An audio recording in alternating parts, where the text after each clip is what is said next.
Do you think your space is too small to grow food? Maybe you should look up because you've probably got way more growing space than you realize. As you can see, I garden on a balcony in the city, so I'm constantly hunting for ways to squeeze in more plants without losing all my floor space. And going vertical has been one of my best solutions. Today I'm showing you 5 ideas I actually use on my own balcony. Nothing fancy, nothing expensive. Most of these you can adapt to whatever space you've already got. First, railing planters. Let's start with the obvious one. Planters that clip onto the railing. It's an easy way to use space that would otherwise just sit empty.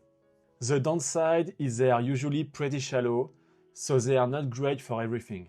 But for example, for herbs, for flowers, and anything with a smaller root system, they are perfect for that.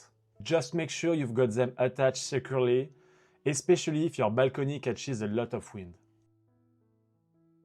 Second idea, stacking pots. You can put a big one on the bottom, then a medium in the middle, and a small on top. And that's exactly what I did here with my wild strawberries. I even ran a metal rod through the center to keep the whole thing stable. And it's held up better than I expected. And what I really love about this setup is how easy it makes propagating strawberries. When the plants send out runners, I just guide them into the pot below. And once they root, I've got a new strawberry plant and it didn't require extra floor space.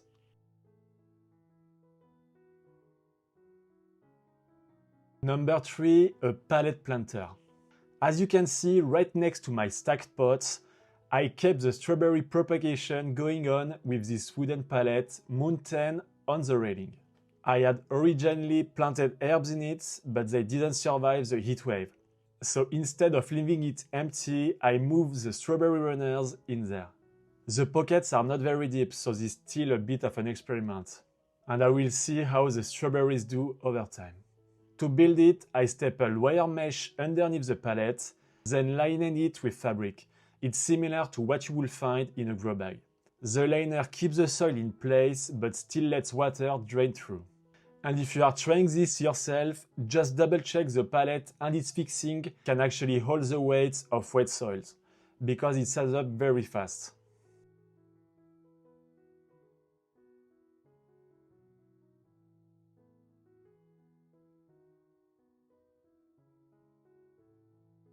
Fourth idea, a net for climbing plants.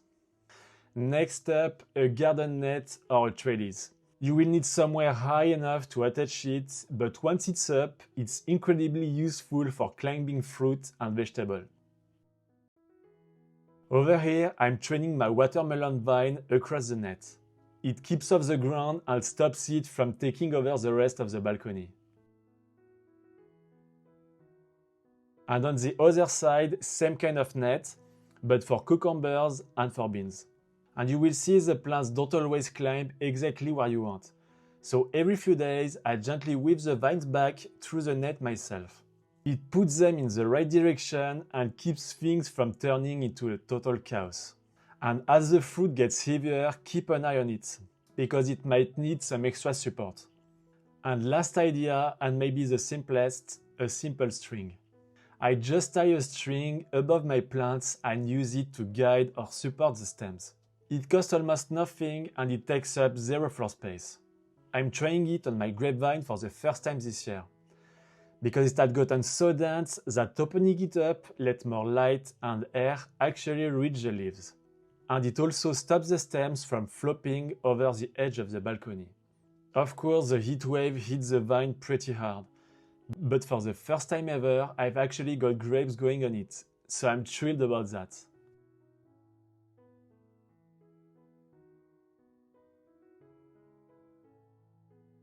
I've also strung up this tomato plant, because stems were going in every direction, and some of them even touching the soil. And getting them off the ground cuts down on disease risk and just makes the whole plant easier to manage. And finally, I also use string for my melon vines. I wind each one around as it grows. And it's the same idea, you keep it off the floor and it saves a lot of space. So that's the 5 ways to grow up instead of out. Railing planters, stacked pots, a pallet planter, garden netting, and a plain old string. But the best method really depends on your space. The takeaway is simple. Don't just look at the floor, because you can use your walls, your railing, the air above your plants. All of that is a growing space too. And if you are working with a tiny space, check out my next video. I get into why fabric grow bags have become one of my favorite tools when you don't have a garden. See you in the next one.